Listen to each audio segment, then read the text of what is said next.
Peter Piper picked a pair of pickled peppers. Peter Piper picked a pair of pickled peppers. All right, I'm Not a ready. pear, a peck. He picked a peck of pickled peppers, Peter Piper not picked a a peck of pear. pickled peppers. Not no, you missed it. But hey, everybody, thanks for joining us here at the Managing with Mind and Heart podcast. I am really psyched to be here today. I'm I'm excited about being here with my partner, my son, my friend, my nemesis. He Nemesis. needs an introduction, but Ethan Nash. Hey, everybody. That's me. His Yeah, nemesis. That's all I heard from well, that, which is that's all you got curious. from that. Yeah. Yeah, No, yeah, good to be here. yeah. We're psyched to be here with you all. It's one of my favorite topics today. Ethan, let me ask you, what do you think if you had to pick like the most important thing? You have one thing to tell managers in terms of what do you need to be able to do, or how do you need to be able to show up in order for you to be successful managing people? You only have one thing. What would that Mm, be? all right. This is going to be deep. Don't suck. Like, don't mess this up. Don't suck. Like, dude, I can tell you're a really good coach. So Yep. basically, just don't mess up. Yep. Okay. That's what they pay me for, to give that advice, right? In all seriousness, I mean, sure, that's, you know, Important. you want to be a good manager, which is why we do the work that we do to help those that want to be awesome managers and understand the importance of that. But if there's one thing, like if I only had one kind of general piece of advice, wisdom, whatever you want to call it, and I think we'd be aligned on this, is as a manager, we need to consistently demonstrate and show that you have your employees' best interests at heart by showing care, showing respect. Yeah, yeah, that's well put. That's like the heart of managing with mind and heart. That's key. That's key. You know, we talk in our trainings about the importance of having skilled managers, right? In fact, you know, we have this formula and it's pretty simplistic. Ethan, you got the formula. What's the formula that we teach our employees or our clients all the time? Yeah, it's skilled managers equals high morale, which equals all that cool stuff you can't pay people for or punish people for. The type of things that you get from employee engagement. Exactly right. Yeah, it's not the existence of managers that creates high morale. It's managers who know how to show up as good, who know how to not suck. In your words, right? That's It's right. a set of skills that leads to high morale, and there's lots of research that shows that. And then, of course, high morale leads to all the cool stuff that we've talked about in many episodes, right? Yeah, absolutely. Absolutely.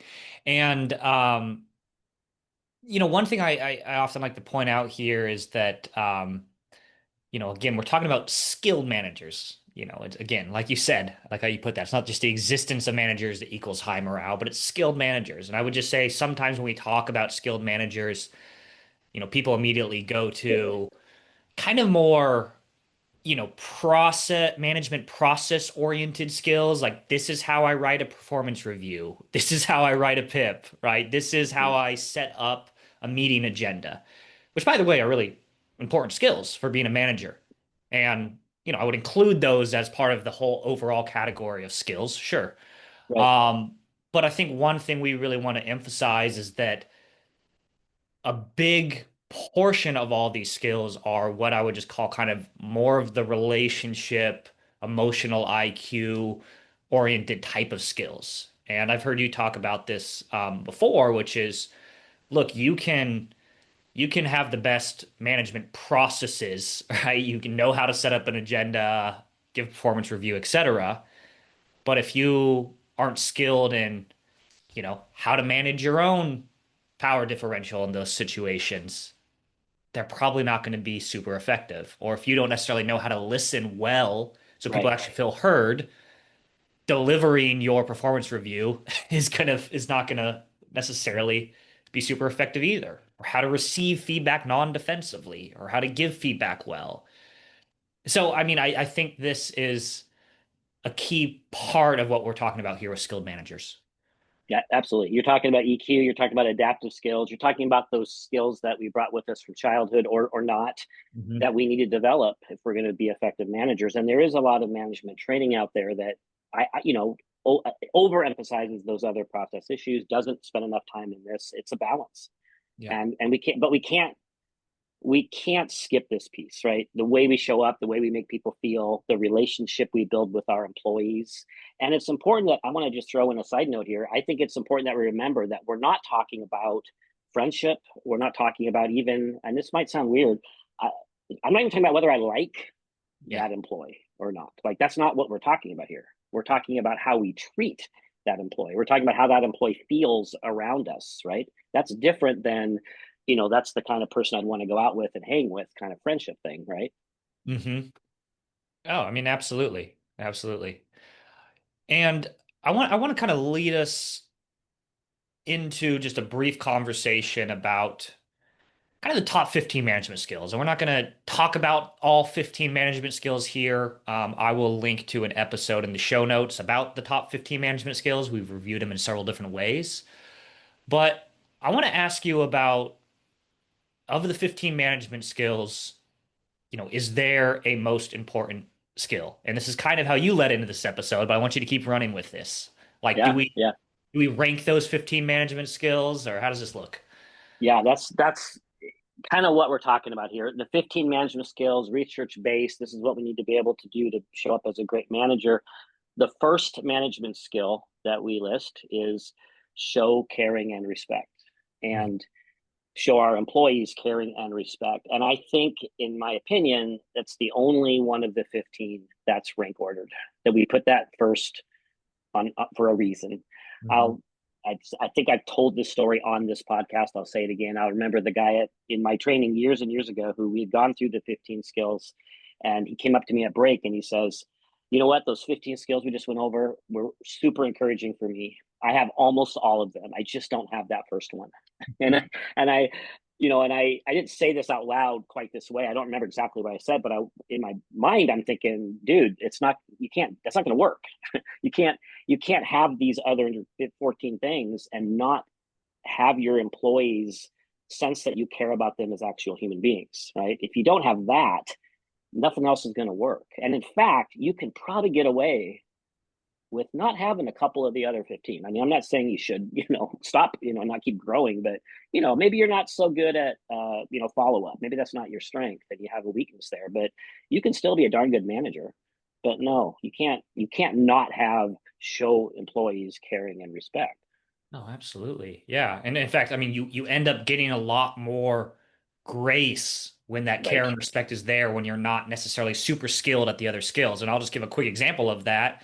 Working with a client the other week, did some kind of assessments with their team and things like that. And, there were some challenges that cropped up. And one of the challenges was just about general communication, right? One of our top 15 management skills is just Mhm. communicate, communicate, communicate. Um, and we go into a lot of details on that, but the idea was, yeah, we're not getting the information we think we need to be effective. I feel a little bit out of the loop. Big concern.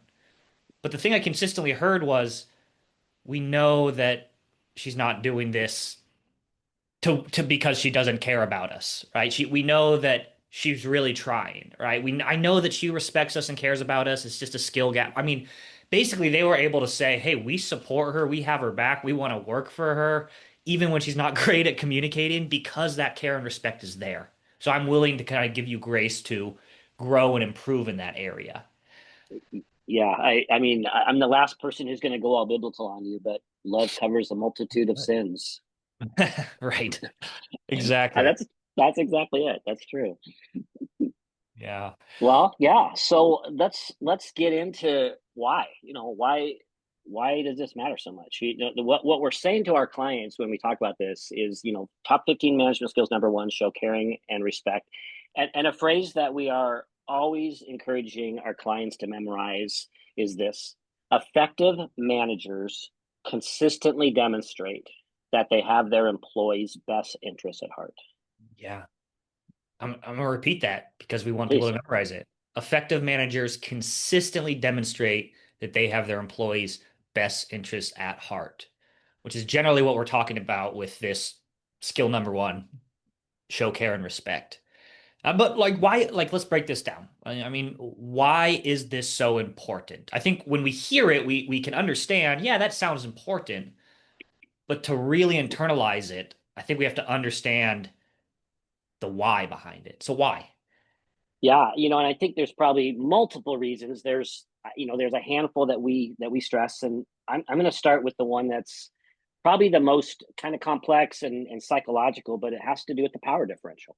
It has to do with the fact that, when you're in any kind of relationship with somebody who has more power than you, right? Who has power over you in a sense, you Mhm. do whatever you need to do to keep yourself safe. And it's an evolutionary thing, right? We can't really help it. Our brains are geared this way. It's around, here's this person who controls lots of stuff, and we can talk about that in a second.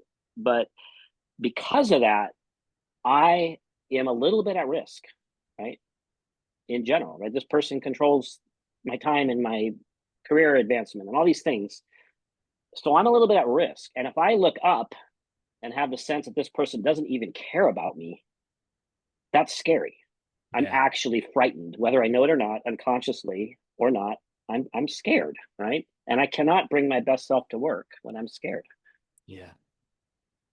Well, I mean, just we have plenty of episodes. I'll link to an episode on the power differential in general, but just real briefly here, just so we're wrapping our heads around this, like what are in a workplace between a manager employee relationship, like what are examples of how the power differential exists? Because we hear all the time, I no, my employees like me, I'm nice to my Mm-hmm. employees, I'm a kind person. There's not a power differential there because I think a lot of us have inversion to the term power. But like, where does it exist in that Yeah, relationship? yeah. I've heard exactly what you said. Well, I don't think my employees feel this power differential because I'm nice, etc. And it's just a thing. It's real. In fact, the power differential is part of your tool belt as a manager. It's not a bad thing, but let's start with, yeah, like you asking, where does it come from? Well, probably over half your waking hours, if I'm your boss, I have a fair amount of control over your life, Yeah. right? Your time, your Mhm. schedule, possibly who you work with, what you do, your reputation at work, your training opportunities, your evaluation, your advancement opportunities, etc. Communication that I get to dole out to you or not. I mean, you think about the list of things that I have control of over you if I'm your boss, whether I'm a great, nice, wonderful, friendly guy or not, that exists right there. And it does. It exists. And you're not thinking about it all the time, but consciously or not, you understand that you're under someone else's control. And Mhm. that's not a bad thing. I mean, it really matters. The point is, of course, and this is goes back to previous episodes, how I carry that power differential as a manager is what matters. I can use it for good. I can use it for bad. I can, like it's not, it's a neutral thing. Bottom Mhm. line, I have power, I have some control, and because of that, you need to know you're safe. And the best way for you to know you're safe is to know that I actually have your best interests at heart. Yeah. Good. Yeah. And I think the point to emphasize there is again the power differential. It's just a thing, and you sometimes have to use it, right? As Oh yeah. somebody in a management position, yeah, you might have to be the one who addresses hard feedback. You will be the one that might have to kind of coordinate schedules and do things like you're gonna have to use the power differential, but I think when there's not that baseline of care and respect, and I think this is kind of connecting the dots here, that's when we kind of go into that fear mode, and we feel unsafe in the environment, and we're not going to bring our best selves. Yeah, yeah, and I want the fear of being redundant here, but I do want to go back and say not only will I have to use my power differential, I better use my power differential. Mhm. It's on me to lead a good meeting, which is using my power differential, right? I mean, I use my power differential all the time as a manager in a good way, I hope. So yeah, it's there, it's always there. But you're right, the way you connected the dots is exactly right. If I'm in fear as an employee because this person with power over me doesn't actually care about me, right? If that's what I'm sensing or Yeah. believing, whether it's true or not, if I'm in fear, I'm in protection mode, right? I'm probably in some version of sympathetic nervous system mode where I'm not about investment and engagement and creativity and all those things. I'm more about protection, right? Keeping myself safe. And I can't bring my best self. Yeah, absolutely. So kind of to So that's sum, yeah, all right. I mean, I think just kind of to sum this one up is the power differential is going to be there when, for us as managers, it exists whether you like it or not. And this is again coming back to why showing care and respect is so important. Because when we show that care and respect, people are able to bring their best selves, even when that power differential is there and it exists. Yeah, Uh, I think it's kind of a near perfect world in a management situation. If you were to give a survey to an employee and they were to say on a scale of 1 to 5, if they were able to say 5 for the question, my manager cares about me as a person. mhm. That is, in my opinion, that's like 80%. You're Yep, 80% there in terms of being an effective manager. I would agree. Yeah. Okay, so that's all about the power differential. Feel free to jump in if you have more to say on that. But coming back to this concept that effective managers consistently demonstrate they have their employees' best interests at heart, and why this is so important. Why don't you talk to us a little bit about, ready to go here, just what we call the psychological contract and how this relates to what we're talking about here. Yeah, this is the it's kind of related to the relational bank account we've talked about before, but it's really more about, you invest in me, you show care for me, you meet my needs to the degree that you can, and I want to reciprocate. I want to give back to you, to the company, right? It's almost the, well, not almost, it's the opposite of what we find to be true in terms of, studies have shown that if I, as an employee, if I feel like I'm being treated unfairly by my company or by my boss, I'm going Mm, to do something to equalize that. Unconsciously or not, I'm going to do something to make that feel equal, which means I'm going to do something back to hurt the company, whether it's subtle or not so subtle. It might just be not try very hard to make things successful. It might be steal a pen. I don't know what it is, but I'm yeah. going to do something to equalize the fact that I feel like I'm being treated unfairly. It's the inverse of that, right? If I feel like you're treating me well and you care about me, there's this human part of me that wants to equalize that, Yeah. right? And give that back. Does that make sense? Yeah. Definitely makes sense, right? I mean, this exists in a manager-employee relationship, and I think it exists in all relationships, right? The more I sense you invest in me, the more willing I and able I am to essentially invest back, right? It's a psychological contract, and what I mean, just maybe just name a few here, but what behaviors from a manager would cause a lack of care and respect and therefore kind of breach your side of that psychological contract? Maybe some behaviors that we're not necessarily even like we're not consciously saying, I'm going to behave in this, you know what I mean? It's just they're subtle. Yeah, I mean, tons of stuff. Maybe I have a tendency to interrupt, and especially when I get kind of excited and someone's sharing something, and I want to jump in, and like I'm in my mind, I'm sort of joining with them, but in reality, I'm just kind of stepping on them. And you take power differential plus interrupting someone 2 or 3 times. Yeah. I think that's a subtle but pretty obvious example of where that employee now might feel not heard, not respected, not cared about, Yeah. that sort of thing. Yeah. And I think it's also sometimes kind of a absence of certain behaviors that might demonstrate that you don't have your employee's best interest at heart. For Like what? example, well, for example, I mean, maybe I don't have regular check-ins and Mm-hmm. one-on-ones with my employee, Mm-hmm. either all of them or one of them in particular. Mm-hmm. And, I think the absence of that behavior can start to feel like I'm questioning if my manager has my best interests at heart because they haven't come to me. They're not really checking in on how I'm doing in my job. They haven't necessarily asked for my opinions on things. And so it is the absence of those things that I feel like, yeah, I'm not sure if they're like here with me and kind of for Mm-hmm. me. Does that For make me, right? sense? Oh, absolutely. Like not advocating for an employee is Yeah. another example of that. Yeah, I think that's really true.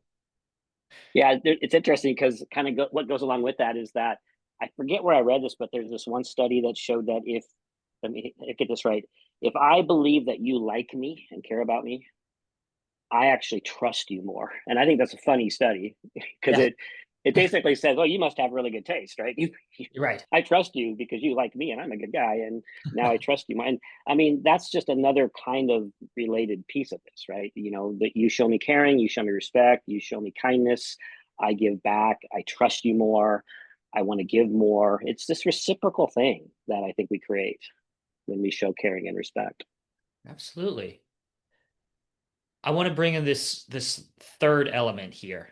Um, and this is, I think, one of my favorite elements. But again, talking about why showing care and respect is so important.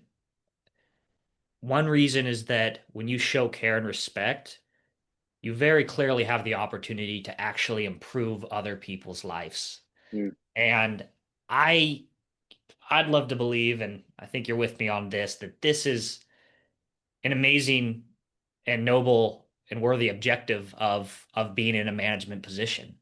And I think it's something that managers need to recognize and understand as they're getting into a management position that you are actually in a position to make people's life better, through management. Um, Talk to me a little bit about that one. I mean, I know you have some mm. interesting takes on that as well as some studies that they've done. But how do you think about this? Because this Yeah, is I really want you to share on that too, because that's something that I'm a little bit more recently kind of been digging into. But we know from research that when I am cared about by my manager, I am happier. I bring that home. I have a happier life. And I think that, this doesn't mean that we're here to be social workers or counselors, or, our goal isn't necessarily to dig in and help an employee to be, emotionally healthy, or et cetera, et cetera. But the bottom line is just that, right? Because of this power differential, this person with the power differential who actually respects me, who maybe gives me recognition and praise, who shows caring and respect, all those sorts of things, it actually makes me feel more fulfilled. It tends to make me feel better about myself. It's this positive transference we start creating with our employees. And so I bring that, well, first of all, not only does it improve my morale at work, which is great, it follows me home, right? Mhm. I end up having and again, the research seems to show that how I'm treated at work is directly related to how happy I am in my regular life. No, absolutely. Yeah. I mean, there's a variety of studies and research that point to the same thing, right? Someone's experience at work in general makes a significant impact in their overall life, their overall well-being, right? I mean, you can take two different cases, somebody that feels energized at work, somebody that feels like their manager cares about them, respects them, values their opinion, wants to help them grow. Like that person comes home probably a bit more energized to Mm-hmm, engage with their family and be present. I mean, that increases their sense of well-being and mood, and that has a rippling positive impact on their life compared to someone else that feels degraded at work, like mm-hmm, their contributions don't matter, they're not respected. I mean, yeah, we can see how we want to say we can compartmentalize things like that. It is often actually very hard, and we bring that stuff home. It impacts the rest of mm-hmm. our life. And I mean, I hold this really dear to my heart. Hmm. I also know that well, I'll say this. This is, I think, a Stephen Covey quote. Correct me if I got this wrong, but leadership involves communicating to people their worth so much so that they come to see it in themselves. Absolutely. I think that's Yeah. a noble mission. Let's Um, say that again. It's one of my favorite quotes. Say it again. Leadership involves communicating to people their worth so much so that they come to see it in themselves. Think about, I mean, the privilege of helping a person see their own goodness, see their own worth, right? That is part of leadership, and it's not something we talk about very often, when we think about managing and leading. But we really do have this opportunity to help make people happier, healthier humans, which is such a privilege. Yeah, it is such a privilege. And I think the people that recognize this privilege and recognize how cool of an impact they can have in people's life are probably the type of people that you want to get into management. And I know that's Yes, yes. maybe obvious at this point, but we've seen kind of stats over the years that people interested in management positions have started to like go down.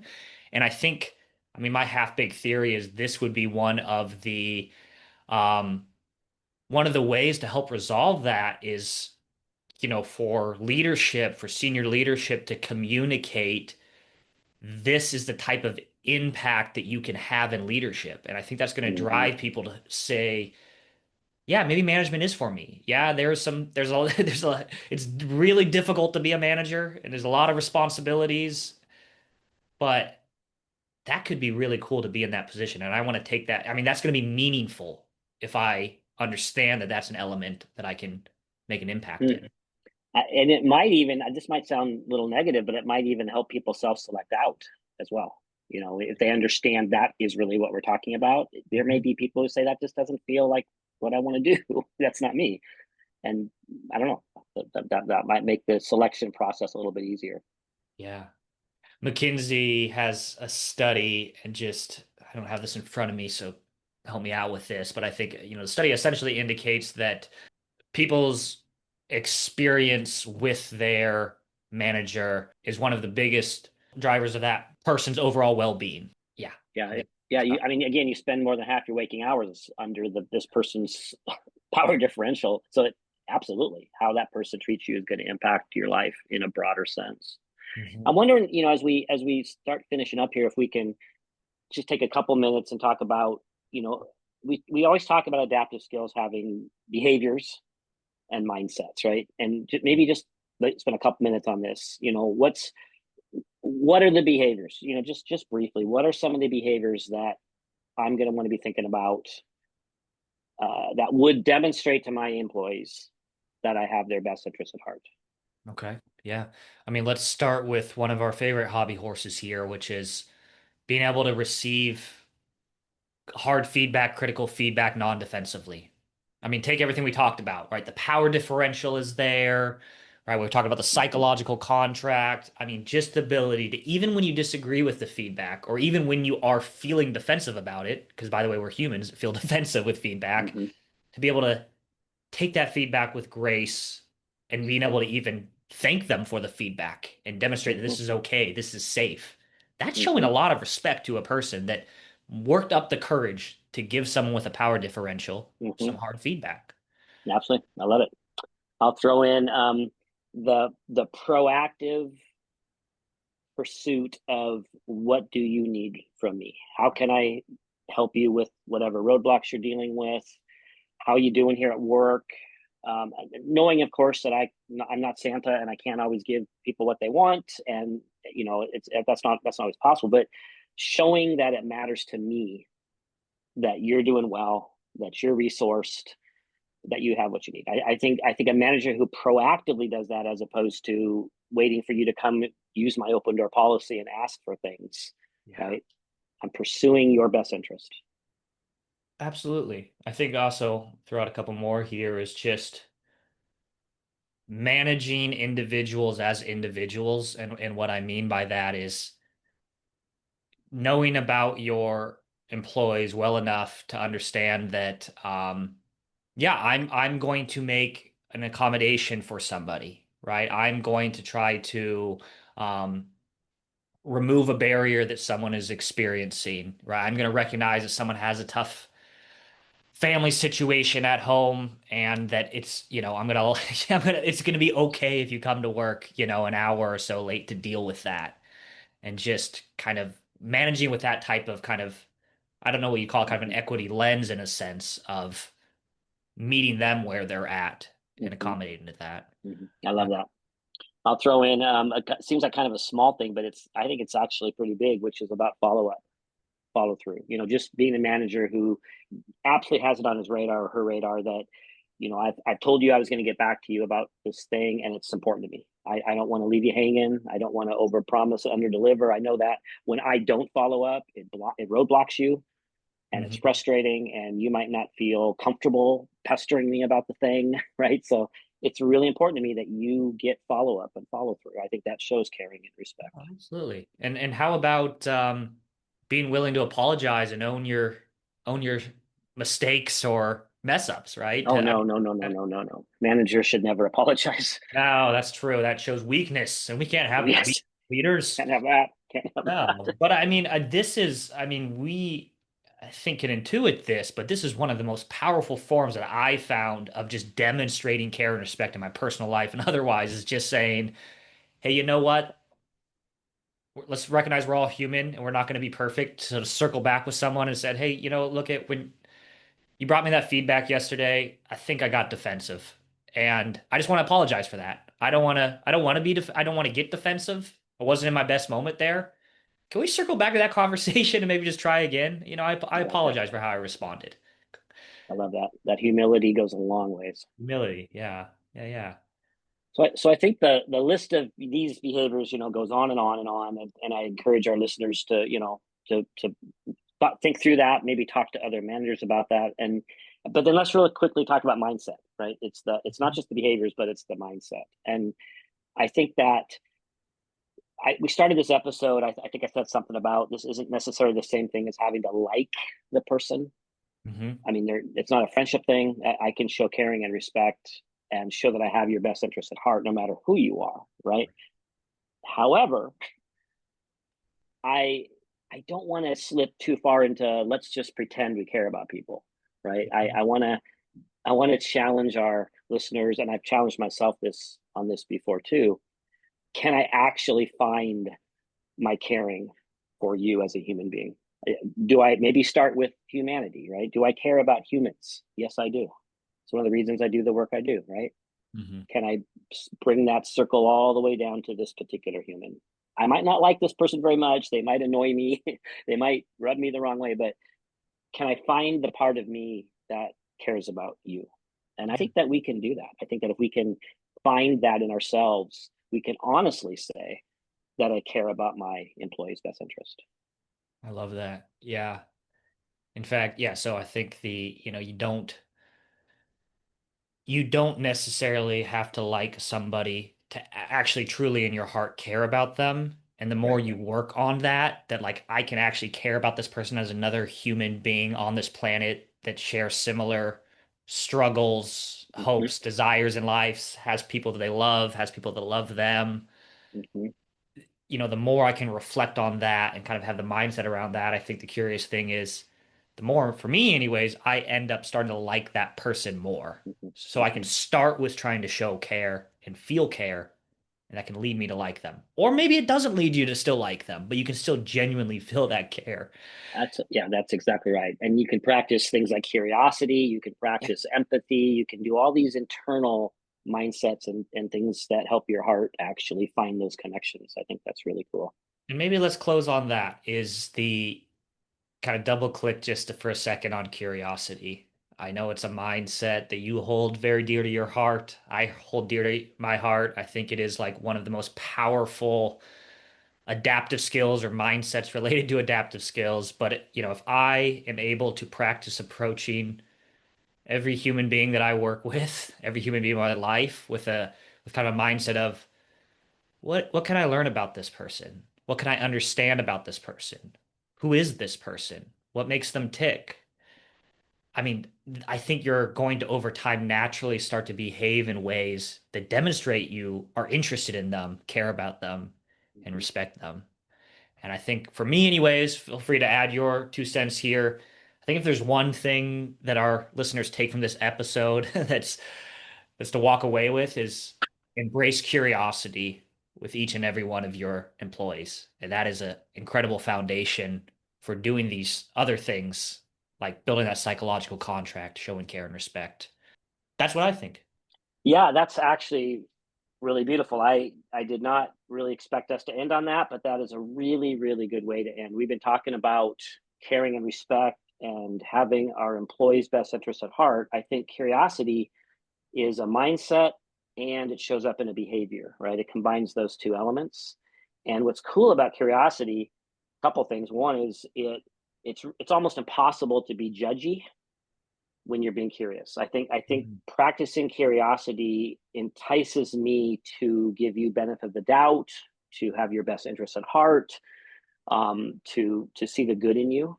And the other thing about curiosity I love is that you can just enter into it like in a moment. Like you don't even have to really work too much at it, especially if you've been practicing it, right? You can just go into that mode of curiosity the way you described. So I love it.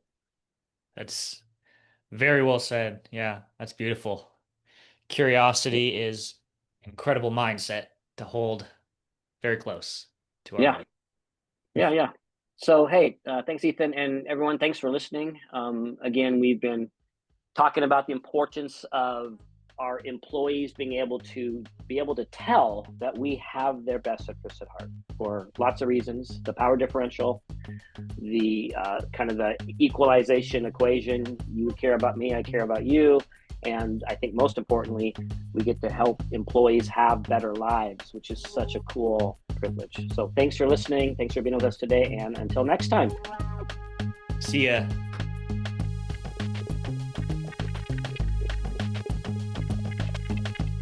Hey, folks, wait.